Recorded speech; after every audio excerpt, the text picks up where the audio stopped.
Hi all, ಎಲ್ಲರೂ ಹೇಗಿದ್ದೀರಾ? ಇವತ್ತು ನಮ್ಮ ಕರ್ನಾಟಕ ಫೇಮಸ್ ಬಿಸಿಬೇಳೆ ಬಾತ್ ಹೇಗೆ ಮಾಡೋದು ಅಂತ ನೋಡ್ಕೊಳ್ಳೋಣ. ತುಂಬ ಟೇಸ್ಟಿಯಾಗಿರುವಂಥ ಬಿಸಿಬೇಳೆ ಬಾತು ಖಾರ ಬೂಂದಿ ಇಕ್ಕೊಂಡು ತಿಂತಾಯಿದ್ರೆ ತುಪ್ಪ ಹಾಕ್ಕೊಂಡು ತುಂಬಾ ಚೆನ್ನಾಗಿರುತ್ತೆ. ಸೊ ಹೇಗೆ ಮಾಡ್ಕೊಳ್ಳೋದು ಅಂತ ನೋಡೋಣ. ನೋಡಿ, ನಾನು ಒಂದು ನುಚ್ಚು ತೊಗೊಂಡಿದ್ದೀನಿ. ನೀವು ಆಪ್ಷನ್ನು ನುಚ್ಚಿದ್ರೆ ನುಚ್ಚು ತೊಗೋಬೋದು, ಇಲ್ಲಾಂದರೆ ಅಕ್ಕಿನೂ ಹಾಕ್ಕೋಬೋದು, ಚೆನ್ನಾಗೇ ಇರುತ್ತೆ. ಸೊ ಬಟ್ ನುಚ್ಚಲ್ಲಿ ಮಾಡಿಕೊಂಡ್ರೆ ಸ್ವಲ್ಪ ಚೆನ್ನಾಗಿ ಬರುತ್ತೆ. ಸೊ ನುಚ್ಚೊಂದು ಗ್ಲಾಸ್ ತೊಗೊಂಡಿದ್ದೀನಿ. ಅದಕ್ಕೇ ಒಂಚೂರು ಹೆಸರುಬೇಳೆ, ಅದಕ್ಕೇ ಸಾಂಬಾರು ಬೇಳೆ ಒಂದೊಂದು ಗ್ಲಾಸಷ್ಟು, ಅದೇ ಬೌಲಷ್ಟು ತೊಗೊಂಡಿದ್ದೀನಿ. ಸೊ ಅಕ್ಕಿ ಒಂದು ಗ್ಲಾಸ್ ಹಾಕಿದರೆ ನೀವು ಬೇಳೆನೂ ಒಂದು ಗ್ಲಾಸಷ್ಟು ಇರಲೇಬೇಕು. ಬಿಸಿ ಬೇಳೆ ಬಾತ್ ಅಂದರೆ ಬೇಳೆ ಎಕ್ಸ್ಟ್ರಾ ಇರಲೇಬೇಕು. ಸೊ ತರಕಾರಿ ನೋಡಿ, ಕ್ಯಾರೆಟು, ಬೀನ್ಸು, ಬಿಳಿ ಬದನೆಕಾಯಿ ತೊಗೊಂಡಿದ್ದೀನಿ. ಬಿಳಿ ಬದನೆಕಾಯಿ ಟೇಸ್ಟ್ ತುಂಬ ಚೆನ್ನಾಗಿರುತ್ತೆ. ಬಿಸಿಬೇಳೆ ಬಾತ್ ಕಂಪಲ್ಸರಿ ಹಾಕ್ಕೊಳ್ಳೇಬೇಕು, ಅವಾಗೆ ಅದು ಟೇಸ್ಟ್ ಚೆನ್ನಾಗಿ ಬರುತ್ತೆ. ಸೊ ತರಕಾರಿ ಎಕ್ಸ್ಟ್ರಾ ಇನ್ನೂ ಏನೇ ಇದ್ರೂ ನೀವು ಹಾಕ್ಕೋಬೋದು, ಚೆನ್ನಾಗಿ ಬರುತ್ತೆ. ಒಂದೆರಡು ಟೊಮೆಟೊ ತೊಗೊಂಡಿದ್ದೀನಿ. ಕೊತ್ತಂಬರಿ ಲಾಸ್ಟಲ್ಲಿ ಹಾಕ್ಕೊಳ್ಳೋಣ. ಒಂಚೂರು ಕಡಲೆಬೀಜ, ಇದು ಟೇಸ್ಟ್ ಕೊಡುತ್ತೆ ಚೆನ್ನಾಗಿ. ಒಂಚೂರು ಈರುಳ್ಳಿ, ಉಪ್ಪು ಹಾಕ್ಕೊಳ್ತಾ ಇದ್ದೀನಿ, ಖಾರ ಪುಡಿ ಹಾಕ್ಕೊಳ್ತಾ ಇದ್ದೀನಿ.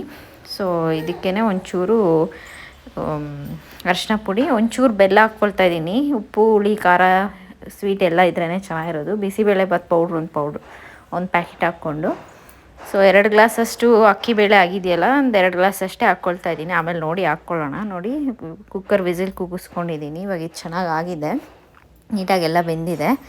ಸೊ ಒಗ್ಗರಣೆ ಹಾಕ್ಕೊಳ್ತಾ ಇದ್ದೀನಿ. ಈರುಳ್ಳಿ, ಕರ್ಬೇವಿನ ಸೊಪ್ಪು, ಒಂಚೂರು ತುಪ್ಪ ಹಾಕ್ಕೊಂಡು ಒಗ್ಗರಣೆಗೆ ಹಾಕ್ಕೊಂಡು, ಸೊ ಒಗ್ಗರಣೆಗೆ ಹಾಕ್ಕೊಂಡು ನಾನು ಮತ್ತೆ ಅದಕ್ಕೆ ಮಿಕ್ಸ್ ಮಾಡಿ ಒಂಚೂರು ನೀರು ಹಾಕ್ಕೊಳ್ತಾ ಇದ್ದೀನಿ. ಗಟ್ಟಿ ಇದ್ದರೆ ಚೆನ್ನಾಗಿರೋಲ್ಲ ಬಿಸಿಬೇಳೆ ಬಾತು, ಒಂಚೂರು ನೀರಾಗಿದ್ರೇ ಚೆನ್ನಾಗಿರೋದು. ಸೊ ಒಗ್ಗರಣೆಗೆ ಹಾಕ್ಕೊಂಡ್ಮೇಲೆ ಒಂಚೂರು ನೀರು ಹಾಕ್ಕೊಂಡು ನೀಟಾಗಿ ಮಿಕ್ಸ್ ಮಾಡಿಕೊಂಡು ಕುಕ್ಕರ್ನ ವಿಸಿಲ್ ಕೂಗಿಸ್ಕೊಳ್ಳೋದೇನು ಬೇಡ, ಗ್ಯಾಸ್ ಮೇಲೆ ಹಾಗೆ ಸಿಮ್ಮಲ್ಲಿಟ್ಟು ಇನ್ನೊಂದು 2 ನಿಮಿಷ ನೀರು ಬೆಚ್ಚಗಾಗೋ ತನಕನೂ 1-2 ನಿಮಿಷ ಕುದಿಸ್ಕೊಂಡ್ರೆ ಕೊತ್ತಂಬರಿ ಹಾಕ್ಕೊಂಡು ಬಿಸಿಬೇಳೆ ಬಾತ್ ರೆಡಿ ಆಗುತ್ತೆ ಫ್ರೆಂಡ್ಸ್. ಎಲ್ಲ ತುಂಬ ಚೆನ್ನಾಗಿರುತ್ತೆ ಟೇಸ್ಟು. ಈಸಿಯಾಗಿ ಬ್ರೇಕ್ಫಾಸ್ಟ್ಗೆ ಏನಾರ ಮಾಡ್ಕೋಬೇಕಂದ್ರೆ ನೋಡಿ, ಈ ಥರ ಎಲ್ಲ ಮಾಡ್ಕೊಂಬಿಟ್ರೆ ನಿಮ್ಗೆ ಚೆನ್ನಾಗಾಗುತ್ತೆ. ಇದು ವಿಸಿಲ್ ಏನು ಕೂಗಿಸ್ಕೊಳ್ಳೋದು ಬೇಡ, 2 ನಿಮಿಷ ಹಾಗೆ ನೀರು ಹಂಗೆ ಹಾಕಿದ್ದೀರಲ್ವ, ಸೊ ಅದು ಸ್ವಲ್ಪ ಬಿಸಿ ಆಗೋವರೆಗೂ ಆಗಲಿ ಅಂತ ಹಾಕಿರೋದು. ಸೊ ಖಾರ ಬೂಂದಿ ಇಲ್ಲ ಕಾರ್ನ್ದು ಮಿಕ್ಚರ್ ಬರುತ್ತಲ್ವ, ಅದು ಏನಾನ ಹಾಕ್ಕೊಂಡು ತಿನ್ಕೊಬೋದು ನೀವು, ತುಂಬ ಚೆನ್ನಾಗಿರುತ್ತೆ.